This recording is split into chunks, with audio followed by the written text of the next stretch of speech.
Hello बच्चों, तो कैसे आप सभी। आशा करता हूँ आप सभी बहुत ही अच्छे होंगे। मेरा नाम है अवैस और आपका बहुत बहुत स्वागत है जेएनवी मंत्रा पर। आज जो है मैं आप सभी को बताने वाला हूँ कि आप सिंगल बुक से कैसे घर बैठे तैयारी कर सकते हैं ताकि आपका जवाहर नवोदय विद्यालय का एग्जाम आराम से क्वालिफाई कर सकें। बच्चों, आज मैं आपको बताने वाला हूँ कि कौन से ऐसे बुक से हम पढ़ाई करें या फिर कहाँ से पढ़ाई करें कि हमें ये पता चल जाए कि जवाहर नवोदय विद्यालय के जो प्रश्न पूछे जाते हैं वो एक्चुअल में कहाँ से पूछे जाते हैं, ताकि आप बिना कोचिंग के माध्यम से भी है ना, बिना कोचिंग के माध्यम से ही आप अपने घर पे आराम से तैयारी कर सकते हैं और सफलता पा सकते हैं यदि आप कुछ स्टेप को फॉलो करते हैं। या फिर जवाहर नवोदय विद्यालय की मैं जो रणनीति बताने जा रहा हूँ आपको, मैं जो बुक को बताने जा रहा हूँ, उस बुक से भी आप आराम से सफलता पा सकते हैं। ठीक है, तो देखिए आज मैं आपको बताने वाला हूँ कैसे जो है आप सिंगल मतलब कि बुक से आप, ठीक है, सिंगल बुक से कैसे पता कर सकते हैं कि किस किस चैप्टर से कौन कौन प्रश्न पूछे जा रहे हैं, ताकि आपको पहले ही पता चल जाए कि हमें किस चैप्टर पे ज़्यादा फोकस करना है। ठीक है बच्चों, देखिए ये जो है मैं बुक बात कर रहा हूँ, अग्रवाल एग्जाम कार्ड की बुक है बच्चों।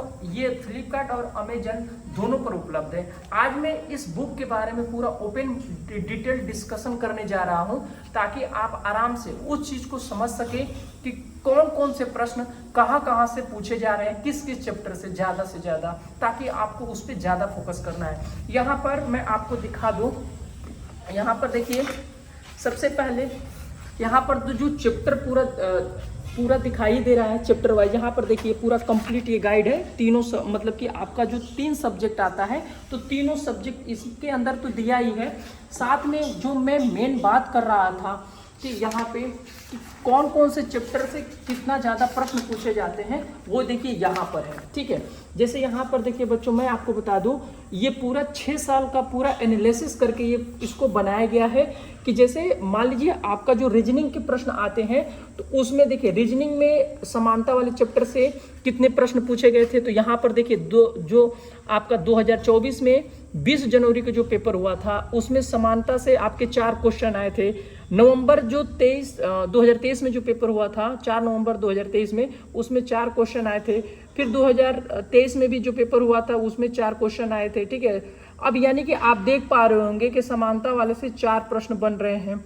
उसी प्रकार से जो रेखा गणित वाला है उस चैप्टर से 4 प्रश्न बन रहे हैं, देख रहे हैं आप 4 4 4 4 बन रहे हैं। ठीक है, तो इस प्रकार से आप देख पा रहे होंगे कि जितने भी चैप्टर वाइज है, जैसे आकृति मिलान हो गया, आकृति पूरक हो गया, दर्पण बिंब हो गया, ठीक है, इसके बाद ये जितने भी 1 से लेकर 10 तक जो आपके चैप्टर होते हैं रीजनिंग के, उसमें आप देख पा रहे होंगे कि सभी में से 4-4 क्वेश्चन पूछे जा रहे हैं। ये पूरा 6 साल का विश्लेषण चार्ट को दिया गया है बच्चों। अब उसी तरीके से हम मैथ की बात करें, मैथ में भी अब आपको ध्यान देना है कि मैथ में कौन कौन से चैप्टर को ज़्यादा फोकस करना है। तो मैथ की हम बात करें तो सबसे पहला जो चैप्टर आता है वो आता है नंबर सिस्टम का, यानी कि संख्या पद्धति का।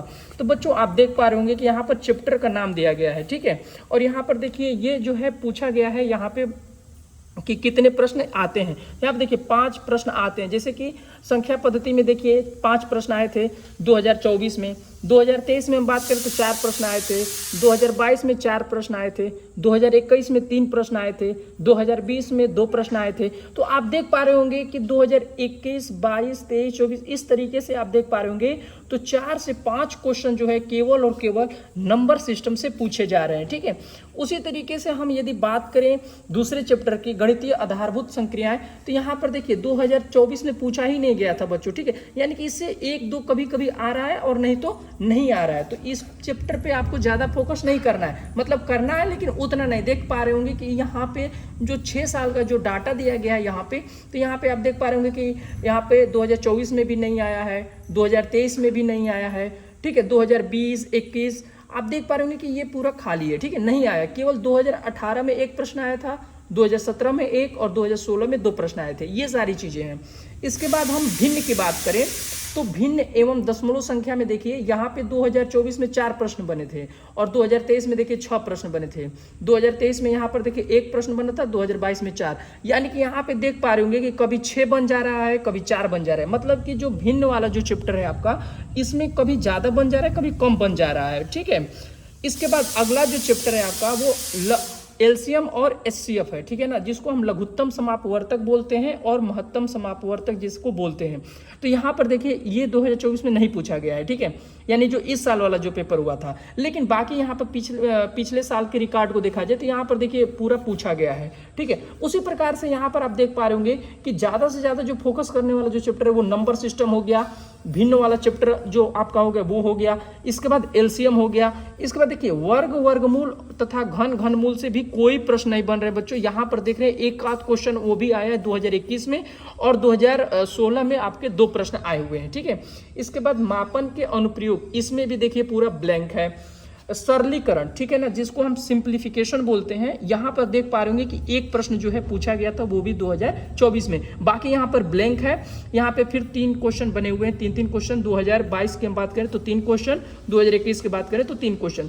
तो मतलब कि यहाँ पे आप देख पा रहे होंगे बच्चों कि मेन जो फोकस करना है हम लोग का वो संख्या पद्धति पे करना है, इसके बाद भिन्न वाले पे करना है, फिर एलसीएम वाले पे, इसके बाद आपका सिंप्लीफिकेशन पे, लास्ट यहाँ पे परसेंटेज है। परसेंटेज में भी 1-2 क्वेश्चन आ जा रहे हैं, बाकी नहीं आ रहा है, ठीक है। इसके बाद यहाँ पर हम देखिए बात करें यहाँ पे प्रॉफिट एंड लॉस। तो प्रॉफिट लॉस में देखिए एक यहाँ पर दिया गया है, एक क्वेश्चन आया 2020 में, बाकी देखिए 2-2 क्वेश्चन पूछेंगे, लगभग 2-2 क्वेश्चन पूछे गए हैं। यानी कि प्रॉफिट एंड लॉस वाले पर भी आपको मेहनत थोड़ा सा करना है, ठीक है। इसके बाद ये देखिए सब ब्लैंक है। रेशियो एंड प्रोपोर्शनल के जो सवाल आते हैं वो भी ब्लैंक है। इसके बाद एक नियम के भी लगभग ब्लैंक ही है, नहीं आ रहे उतना। इसके बाद यहाँ पर देखिए क्षेत्रफल एवं परिमाप, यहाँ से क्वेश्चन पूछे जा रहे हैं आपके। इसके बाद बच्चों लास्ट में हम बात करें, ये जो दोनों आंकड़ा है इससे भी कम सवाल पूछे जा रहे हैं। मतलब कि यहाँ पर देखिए बीजगणित में हम बात करें तो 1 कभी आ रहा है, कभी 3 आ रहा है, कभी नहीं आ रहा है। और ज्यामिति की बात करें तो यहाँ पे 2-2 क्वेश्चन जो है बनाए जा रहे हैं। तो ज़्यादातर ओवरऑल हम देख रहे हैं बच्चों कि जो क्वेश्चन बन रहे हैं वो यहाँ पे चैप्टर वाइज पूरा दे दिया गया है कि कहाँ से कितने क्वेश्चन बन रहे हैं, ताकि आप आराम से इस एग्जाम को क्रैक कर सकें, ठीक है।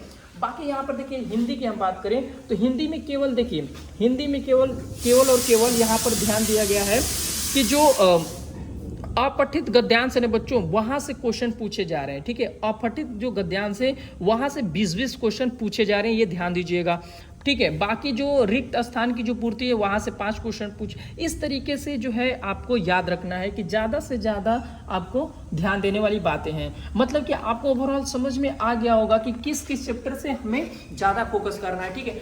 तो आप चाहें तो इस सिंगल बुक से भी अपने घर पे बैठ के तैयारी कर सकते हैं और हमारे चैनल को सब्सक्राइब कर सकते हैं, ताकि उस चैनल के माध्यम से भी मैं इस बुक को पढ़ाता रहता हूँ, तो वहां से भी आपको बहुत ज्यादा जो है ज्ञान मिलेगा, ठीक है बच्चों।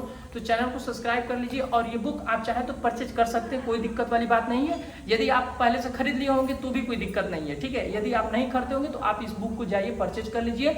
इस बुक का जो लिंक है, ठीक है ना, डिस्क्रिप्शन में मैं दे दूंगा, वहां से आप इस बुक को परचेज कर लीजिएगा, या फिर अमेजन या फिर फ्लिपकार्ट, यहाँ से भी आप इस बुक को आराम से परचेज कर सकते हैं बच्चों, ठीक है।